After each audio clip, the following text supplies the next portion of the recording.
I'm speaking with SoCal Edison's Executive Vice President and COO, Jill Anderson, who's here to talk about SCE's ongoing rebuild and restoration work in Altadena and Malibu. From LA Times Studios, I'm Audrey No. Jill, welcome. Thank you. So first, let me ask, how is SCE approaching the rebuild in communities affected by last year's wildfires, and what does rebuilding stronger mean? First, we are focusing on safety, making sure that we are safely doing our work to rebuild in these communities and making sure at the same time that, we have an opportunity to really work as quickly as possible to help these neighborhoods get back on their feet and completely recover. When we talk about rebuilding stronger, that's really about practical things that we can do where we have this opportunity because we're doing so much construction. We can put back in place a grid that is more resilient to extreme weather events, doing things like undergrounding distribution lines in neighborhoods where that's practical. When it's not practical, we're using covered conductor in the overhead lines. Those types of approaches make it so that the next time there's a significant wind event or other kind of storm, we don't see the damage to the electric system that could result in any kind of wildfire risk. We're also doing new technologies to add more automation and really building with the state of the art. Now, none of this will totally eliminate risk, but each of these steps is something that helps us deliver a grid that's going to be more reliable and safer for the communities that we serve. Can you give us any more details and walk us through the actual scope of SCE's restoration work in Altadena and Malibu, including what's been completed to safely restore power and the scale of the infrastructure rebuilt so far?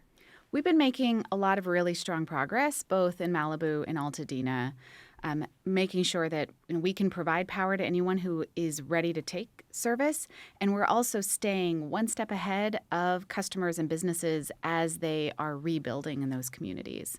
Now, a big part of that is undergrounding, where undergrounding is making sense. Overall, it's more than 150 miles of undergrounding that we're planning between Malibu and Altadena. We did over 20 miles last year. And this year, we're going to do 2 to 3 times as much of that, really scaling so that we can make sure that, again, we're staying ahead of the reconstruction and the recovery.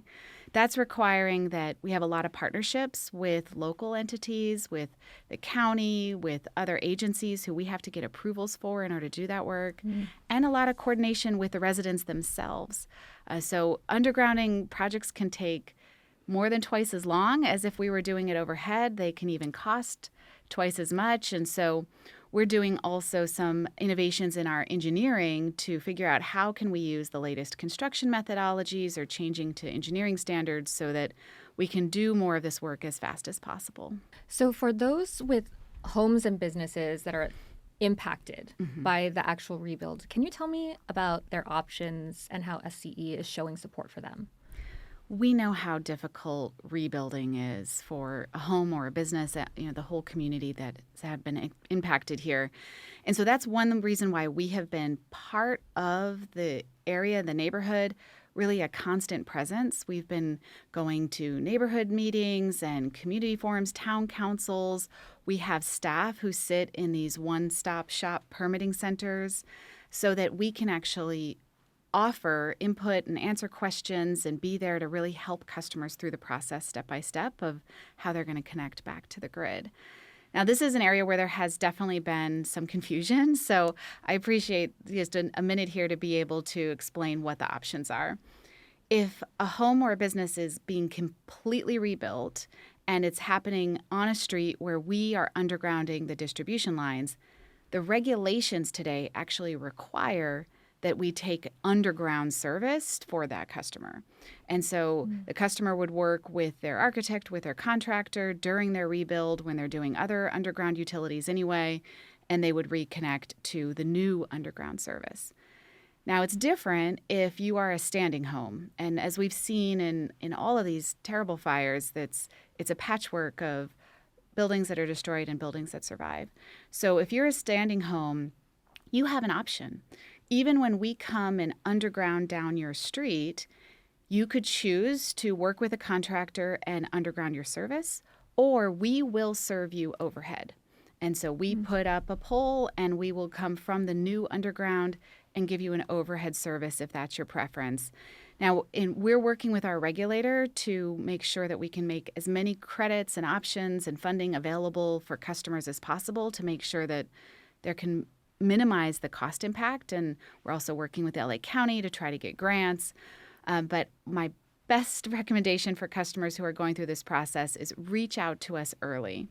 I mentioned that we have people at this one-stop shop. We also have recently opened our own Altadena Rebuild Community Hub. We call it the Arch.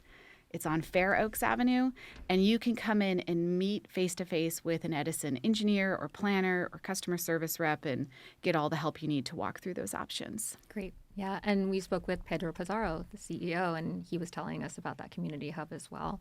I'm wondering, how does SCE balance the need for undergrounding with tree preservation in Altadena? Tree preservation is very important to us, and we know for sure it's important to our customers, especially we hear from our customers in Altadena. It's such an important part of the character of those neighborhoods in that community, and we understand that. We have extensive experience working with trees. We serve and manage over 1.5 million trees around our service area, whether it's overhead trimming that we do for vegetation management or managing tree roots and other vegetation when we're doing underground projects. So we have a lot of expertise. We actually have more than 50 certified arborists who work for SCE, and they are involved in every step of the process of an undergrounding project, from the engineering and the planning on what's the route. They spend time in the field with the civil and construction crews. They work directly with customers who come out and have questions. And they will advise to make sure that we're using the right construction methodologies and we're routing in the right places so that we don't have a negative impact on the vegetation. How is SCE designing the undergrounding work to avoid or minimize the impacts to the actual tree roots? Part of it is in making sure that we're picking the routes so that we're minimizing anything for the tree and the canopy and the area. But also it goes into the construction methodologies that we use. I was on a job in Altadena just a few weeks ago, and in only a 30-foot span right in front of one house, I saw our crews using 3 different ways to do excavation. Wow. So in some areas they're using machines when they know they're clear of any underground vegetation or other obstructions. Some areas they were hand digging.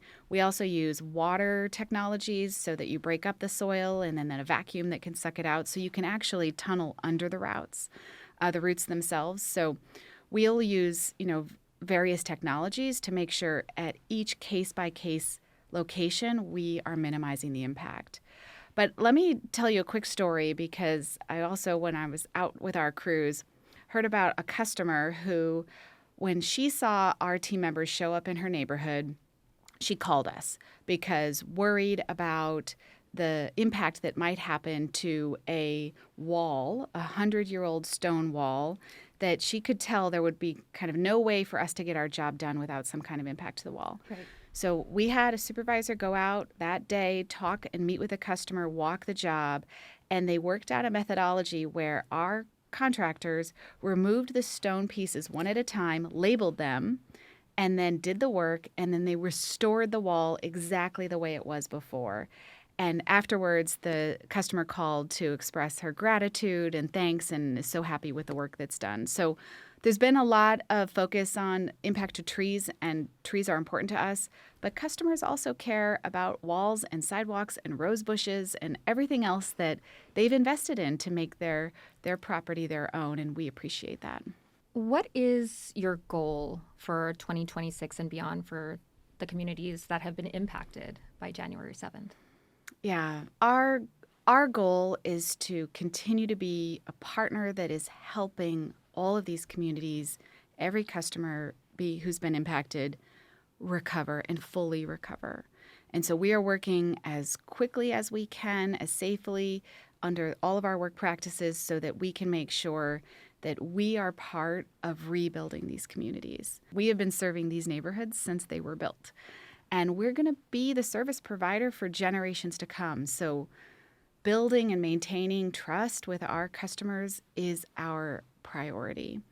Now, I appreciate that there's a lot of questions about the work that we're doing in the neighborhoods, It's understandable. When are we going to do it? Why are we doing it? How are we doing it? And we are here to answer those questions. I also know that there's some temporary inconveniences. It's a construction project. Sometimes we have to temporarily close down streets. Sometimes we have to work with customers because we're blocking their driveway. But what I hope is that all of our customers who are seeing our work and being impacted by it, I hope they see what I see, which is every day is a step towards the rebuilding of these communities. Jill Anderson is SoCal Edison's Executive Vice President and COO. Jill, thank you so much. I appreciate that. Thank you.